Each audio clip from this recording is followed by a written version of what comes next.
Welcome to another episode of AnimeCons TV. My name is Doug Wilder, and well, we're finally able to do convention reports again, and not just virtual conventions, real life in-person conventions. And I got to go to my very first in-person convention since the COVID-19 pandemic began, and hopefully things are moving in the right direction.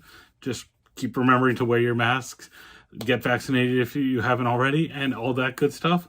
But let's talk about how Otakon 2021 was, because it was a very unique year, and this was part of the reason why I wanted to make sure I attended when they announced that it was going to happen. So, first off, I want to say that the convention itself made it very clear, both before the convention and during the convention, everyone was going to be required to wear a mask inside the convention center. No exceptions. This was spelled out repeatedly on their social media. You saw signs for it everywhere, including their little crab mascot that they use sometimes, having a mask and stuff like that. And you even saw a lot of cosplayers take this as an opportunity to make a mask that actually matched their costume and make it really clever. So cosplayers took it as a good opportunity. And for the most part, I never really saw anybody disobeying it. Everyone from staff to vendors to panelists, I'll get to panelists actually in a second, and just regular attendees, everyone was following the policy really nicely. So there were some people that as soon as they stepped outside were taking it, but I mean, hey, they were keeping it on inside. That's really good. I think that's fantastic thing. So mentioning to the panelists, I did not run one of my own panels. I was a guest on a friend's panel, and the staff went kind of back and forth. First, they said, if you're presenting, you can take the mask off because you're 6 feet away. You're not going to be too close to other people. Then they said, nope, everyone has to wear the mask regardless. And then they went back to, well, you're 6 feet away, it's fine. And as it turned out, every panel I went to, everyone was wearing their mask pretty much for the entire presentation, which I think as panelists, that's a really good example to set, show the good behavior and things like that. And I think, just smart, safe decision too. So one of our questions that we got about Otakon was from someone on Twitter. I'm hoping I'm not butchering the name. Lacuna Craft asked how the crowding felt. And one of the things I will say about Otakon this year is compared to previous years at the Walter Washington Convention Center, and this is still compared to the old site at the Baltimore Convention Center. It's only been a couple years. It's still kind of the newer site. It's a little harder to judge, but I would say I heard a couple people throw around the number of, it feels like it's about 70% what it would be in a normal year. And I think that's a pretty good estimate. They have set up their official numbers and things like that. But because of the move to DC and everything and the pandemic, it's really hard to judge how successful of a year it was attendance-wise. So a little hard there. The other thing that was very visible to me right off the bat, and just in little kind of unique ways, were you could see that Otakon, if you kind of looked under the surface, was definitely trying to cut some of their costs. And we saw previously that they had put out the call for donations, asking for some financial help and things like that. So you could see they were trying to keep it a little bit slimmer here. Obviously, they didn't have any, international guests coming in, things like that. So that probably saved a bunch of money there. But you also saw things like they didn't have a printed program guide. They only had what they call their awesome sheet of awesomeness, which is basically just a sheet with the maps of the convention center site and like a few quick reference pieces of information like hours for certain events and like the dealer's room and things like that. Speaking of the dealer's room, it definitely was less populated than previous years, didn't have as many vendors. Some either didn't come. I only saw like really for an industry booth would maybe be the discotheque booth, and really they're honestly more just like a regular old vendor. You didn't really see a big industry presence there. And it also, one of the things we found out was that the lanes for the vendors were actually kind of 10 feet apart, and which is a different length than before, because that way, kind of, even if you had some people at your booth, they would still kind of, even if, people next to each other are at your booth, but across the aisle, they're still at least 6 feet apart, which was a nice little decision there, I thought. It did fill the space a little bit, but it still felt kind of empty. One of the things that I did find really strange was there's this one company that I know is at least at a lot of East Coast conventions. I'm not sure how far in America they are. Is Wild Bill's Soda, which is a company that sells like metal mugs. I actually have kind of one of my older ones right here that I've used previously, got at a previous Otakon. And they have a program where you buy the mug and then either you get unlimited soda refills that weekend, or you just pay a daily price to get free refills for that day. And it's, it's not a bad model. However, everyone's there pulling the taps, refilling their own soda and everything like that. And I know they have a little bit of a rinse station, but I still, personally, with the pandemic still not fully behind us, I really feel like that was a bad choice. And I understand you want a vendor there, and as a vendor who's built on catering to events like this, you need to make money. I think it was a bad decision. If I'd walked by and they had said, oh, well, we have a limited edition Otakon 2021 mug, only available this year, we're selling it now, I may have bought one just to kind of support a vendor that is good, even though I wasn't going to get any drinks from them. But I didn't hear anything about that. And again, back to the cost-cutting measures, even Otakon's merchandise booth, the only kind of new merch they had were Otakon branded masks, which sold out very quickly. And they didn't have any new year branded merchandise this year. Again, I think just because they didn't know how many people were going to come, and if you got to cut costs, that's one way to do it. So, but going back to the lack of the physical guide, so the only really way to find out panels on site about panels coming up were the online website and the guidebook app. I'll talk about both of those.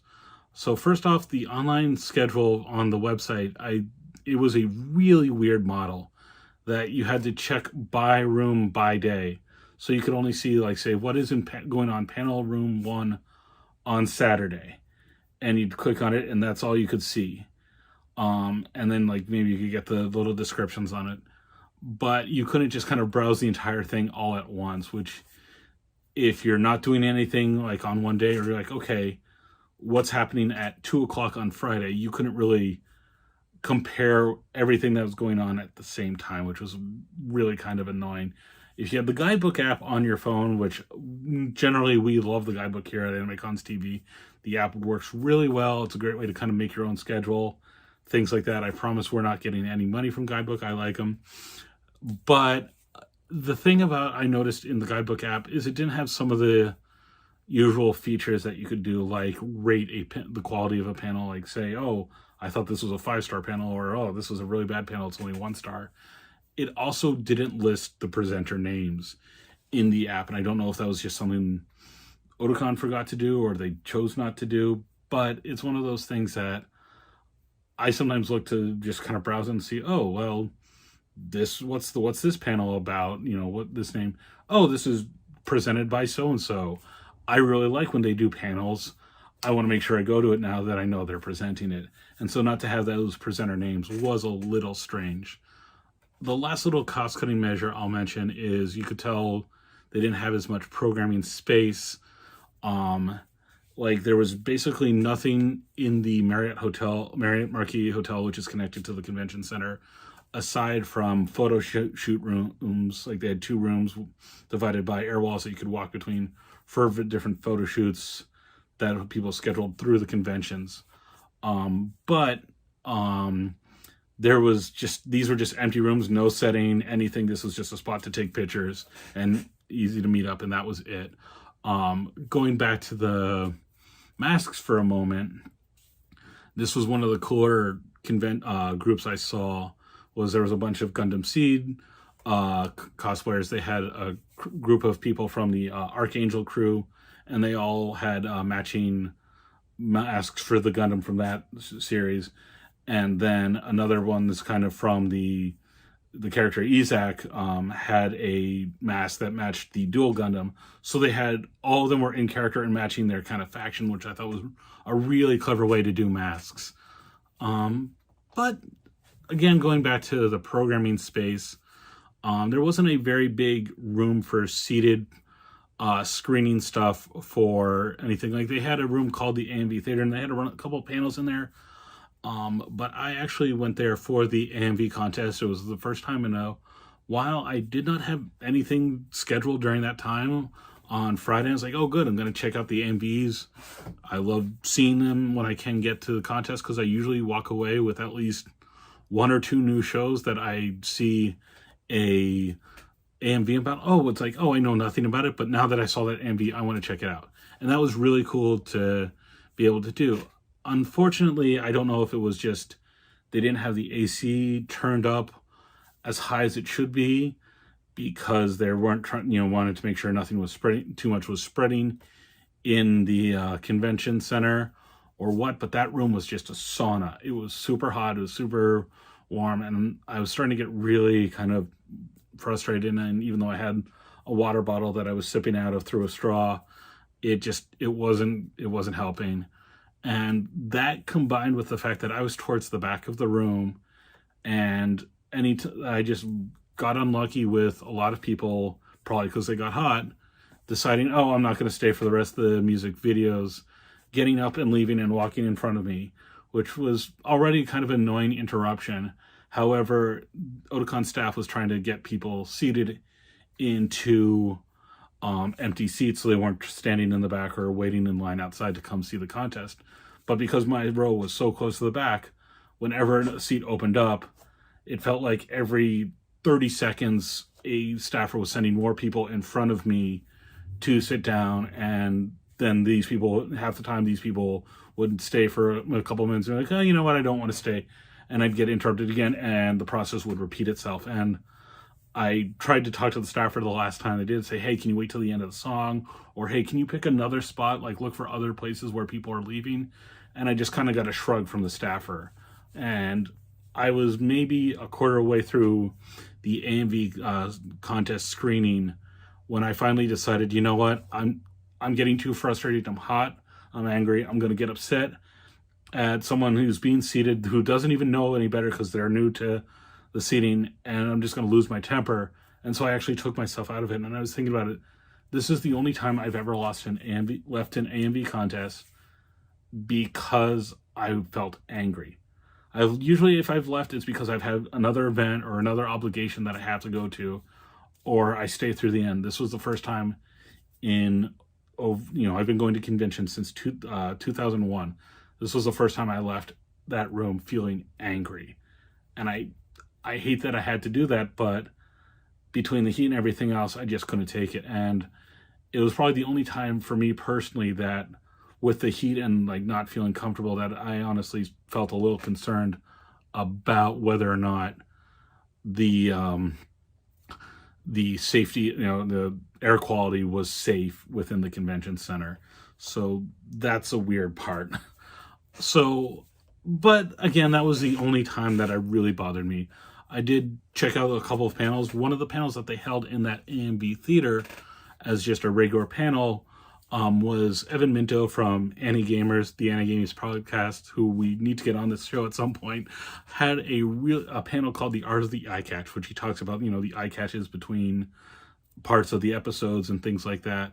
And my feedback there is he had mentioned that it was his first time doing this panel, that he still needs to do some more research and see if he can't find out more information. And it felt like a very, very good first draft. Like, it was a really good panel that if it comes together a bit more and it gets a little more research and find some other pieces that he can mention, either from feedback from people that went to the panel or stuff like that, this could be a really fascinating panel to talk about. So I hope it comes back in another form. It improves, because he's got a great idea there, and I hope he runs with it. So that was one. George Horvath, who some of you guys might know as Land of Obscusion, ran a panel called companies that knew nothing about what anime fan wants. Yes, I know it's not fans. That's part of the panel name. And that was a great one talking about the history of licensing companies in America and some outside of America that just had no clue what they were doing for getting anime licenses and distributing it in America or anywhere really. And just the stories he found and just some of the things, and it's like some of them are like, oh man, I remember when that company did that. And then there's ones that are like, wait, they did what? And it's a really fun panel, definitely worth checking out. Let's see, the last fan panel that I want to mention is, or actually there's two. The first one was History of Hentai in English by Gerald Rothko from the Anime World Order podcast. That was really fun. Of course, it was an 18 plus panel, but again, it was well researched, a lot of neat information, stuff I didn't know, stuff I wish I never had to know. But it's interesting to see all the information that's brought out, and when you can it's weird being in a panel that's so well researched and talking about hentai, but it worked and it was really good. And there was another one that I just did on kit bashing, which unfortunately I cannot remember the name of off the top of my head. I apologize. But it was a good workshop one. They had a camera set up for showing the setup. And how they did it was they pre-made their armature, which is just kind of the skeleton of the thing they're creating. And I loved the angle that they went with for showing how approachable it is. You had the one person running the panel talking about how it is like, oh, you do this, and this, and kind of working on his own while he's doing that. And then he had a friend that he brought on that had never done any kit bashing and just kind of listened to the instructions he was giving. And every so often it's like, hey, I forget the name of the person. I apologize, but it's like, hey, Bob, how you doing on what you're building for the first time? And they'd cut over to him and show him how he's doing it. So it's like, okay, look, this is a person, here's what the veteran's doing, but look, this person is doing it for the first time right now, following the directions we give, and look at the stuff he's making. And as someone who has never done any kit bashing but likes building model kits, having that, hey, look, you can do this right away, just starting today, was really cool. And like, it was a nice confidence boost of like, hey, even I can do this, which that's something you want in a workshop. You want people to feel like this is something I can do too, and that it doesn't take that much. The two industry panels I went to was Denpa, the manga publisher, which they announced a few new things, showed a couple new things. But one of the things they talked about, some of the licenses, is that they got the original plates, like the big original pieces for the prints of the manga in Japan, and they're going in, restoring them and stuff like that. And I absolutely love it when companies aren't just in an industry panel, rah, look what we got, hey, isn't this cool? There's a time and a place for that, and believe me, I'm going to get to that. But I like seeing the nuts and bolts and talking about it a little more. And that was a good one because I hadn't heard much of that from a manga standpoint before.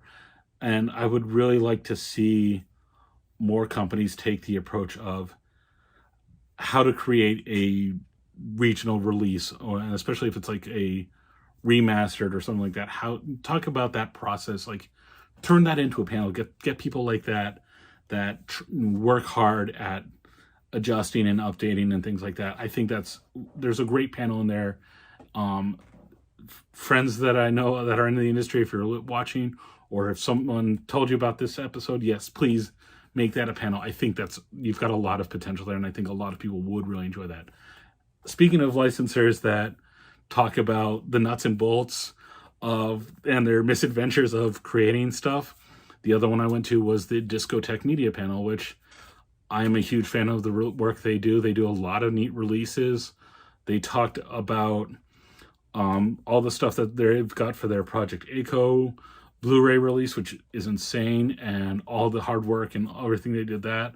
And then they talk about Ronin Warriors, or the Japanese name Samurai Troopers, how they had to go for they're going to do a Blu-ray release of it, and all the things they had to do, because apparently in the English Ronin Warriors release, they changed the speeds in a bunch of random places to make it fit in the American TV block and all this weird stuff, and how they went back and adjusted those speeds so the Japanese version and the English version match up, and just like, here's all of a sudden, oh, we've got it all fixed, and now here's 400 gigabytes on the computer I was working at just for this show, and it's just crazy stuff like that.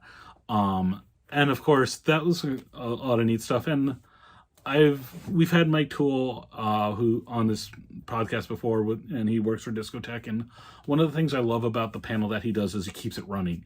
He keeps them moving, keeps talking about it. He gets a few points about what they're working on, but then it's like, you know what? All right, we got to keep rolling along and stuff like that. And it's, those of you who've been to the Discotech panel before, it's a very positive one. Like, you feel really good about all the stuff they're doing.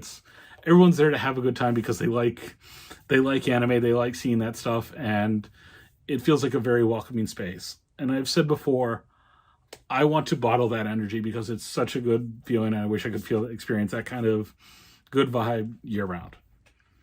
So, kind of the grand finale for the Discotech media panel at Otakon 2021 was, oh, by the way, we're going to be doing a Blu-ray release, remastered, lots of extras for Gunbuster. That room lost its goddamn mind, myself included.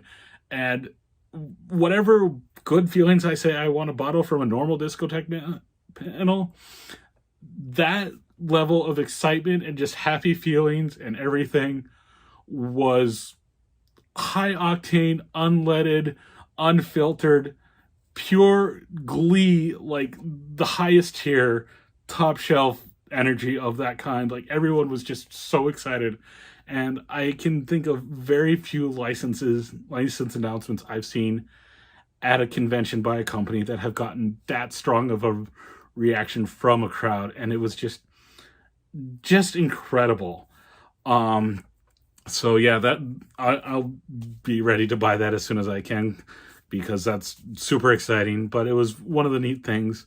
And because the Discotech panel was on Saturday evening, and normally they're like Sunday afternoon at Otakon, it was the things just about everyone was talking about, that like the crew that I know that likes older anime and stuff like that. It seemed like that's all everyone could talk about the next day. So the hype tune just kept running. And because they played it at the end of the panel as everyone's filtering out, I've had Active Heart stuck in my head for almost a week now, and I'm not complaining because that's going to be really fun to check out. So that's about it. I will say just kind of a few other little tidbits here and there. I think the con, all told, did really well given the circumstances. Last time to prepare, lower amount of attendees.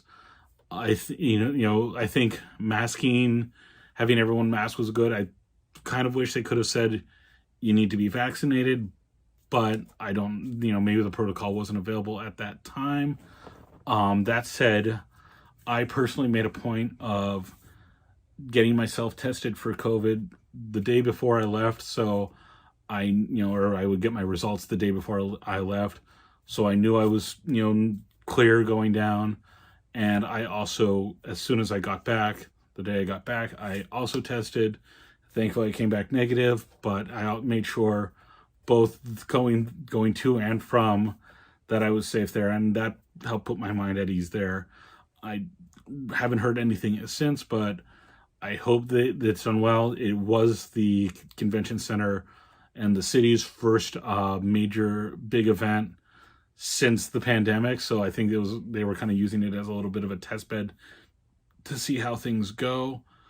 And I think all things considered, they did very well. A couple weird decisions here and there, like I mentioned the Wild Bills thing, but it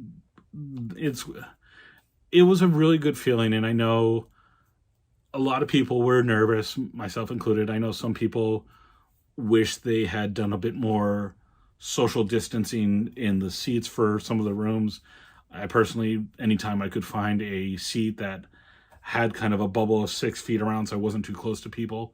I opted for that and things like that. But all considered, I think they did the best job they could, and I hope Otakon's, is going to succeed with this and move forward, just because it was a weird and off year. One of the things that stands out to me as I was doing it is, again, this is my first convention back, and it's weird to think the last time I had gone to a convention in person was November 2019, so it's been a while. And Otakon's the convention I've been going to the longest. I have a lot of positive feelings, and I remember going in line to pick up my press badge, which was just in the regular registration room, and it was a conversation with the head of the press relations team, who I've known for years at this point, a very friendly face, and even behind the mask. And I remember being, here you go, here's your badge, and without even thinking, I blurted out, "It's good to be home again." And whatever complications and hurdles that came, that was such a good feeling. And you saw that in so much of the behavior of everyone there. Everyone really wanted to make this a good time for everyone else. Like, you never really got that vibe of anybody being a jerk. Like, normally at a convention, it feels like there's always that one or two, oh, it's that guy being obnoxious or shouting memes or running around being annoying. Everyone was really involved in making sure that this was a really good weekend for everyone. And I personally walked away feeling really good. I'm still really worried that post-con depression's going to hit me when I least expected. I'm worried that, maybe if the pandemic doesn't get under control, things might go back to being locked down and future conventions might have to cancel or postpone or whatever.